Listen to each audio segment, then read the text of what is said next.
నన్ను ఓదార్చడానికి వచ్చిన సోదరులరా, అక్కల్లారా, చెల్లెళ్ళరా, తండ్రి చావుతో మొదలెట్టిన రాజకీయం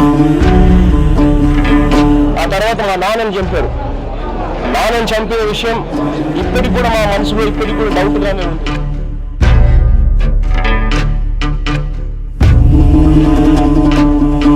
సానుభూతి సాకుతో మొదలెట్టిన పాదయాత్ర,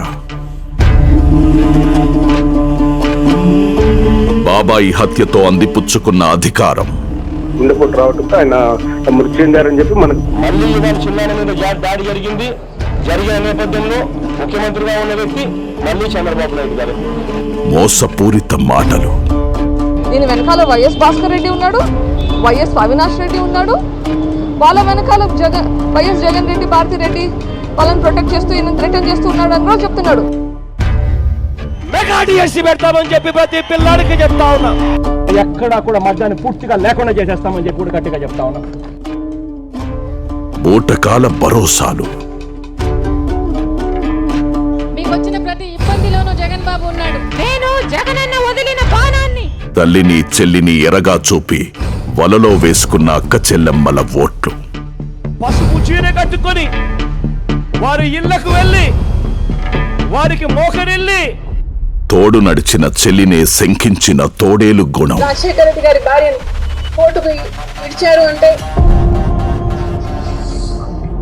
అలాంటి కొడుకుని ఎందుకు కన్నాను, అలాంటి కొడుకుని చంపేస్తే బాగుండు కదా చిన్నప్పుడే.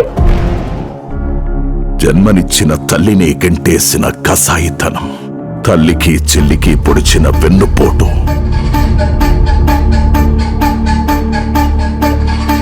బాబాయి హత్యతో అందిపుచ్చుకున్న అధికారం, తిరిగి రాసిన క్రిమినల్ హిస్టరీ.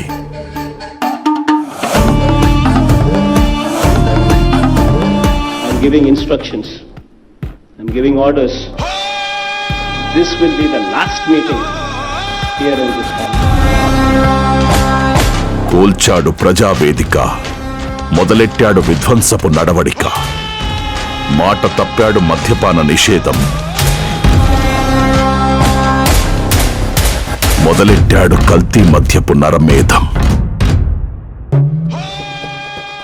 కల్తీల స్కాములు, రాల్చిన ప్రాణాలు, వచ్చిన లాభాలు.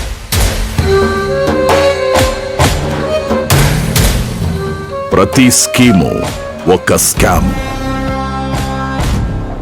అడ్డగోలు పాలన, వేల కోట్ల ఆర్జన, చెప్పిందంతా అబద్ధం, చేసిందంతా మోసం. The YSRCP government has come to power. There are a lot of atrocities which are taking place against the Hindu temples. ఆంధ్రప్రదేశ్లో దేవాలయాల మీద దాడులు రోజు రోజుకి పెరుగుతున్నాయి. కుట్ర జరుగుతుంది హిందుత్వ దేవాలయాల పైన, హిందుత్వం పైన. హిందువుల మనోభావాలు దెబ్బతీసేలా ఎన్నో దుశ్చర్యలు, మరెన్నో అపరాధాలు. 10 తలల అధర్మాన్ని ఒక బాణంతో కూల్చిన మన రాములోరి శిరస్సు వేరు చేసిన దుశ్చర్య ఇదేమిటని ప్రశ్నిస్తే మోపిన హత్యానేరం, లేఖితనపు జవాబుతనం. ఆంజనేయ స్వామి చెయ్యకపోతే ఆంజనేయ స్వామికి పోయేదేమీ లేదు, బొమ్మదే. మామూలుగా జరిగిన సంఘటనలు అడ్డం పెట్టుకొని ఆయన దానికి సమాధానం చెప్పడం ఏంటండి యూజెస్,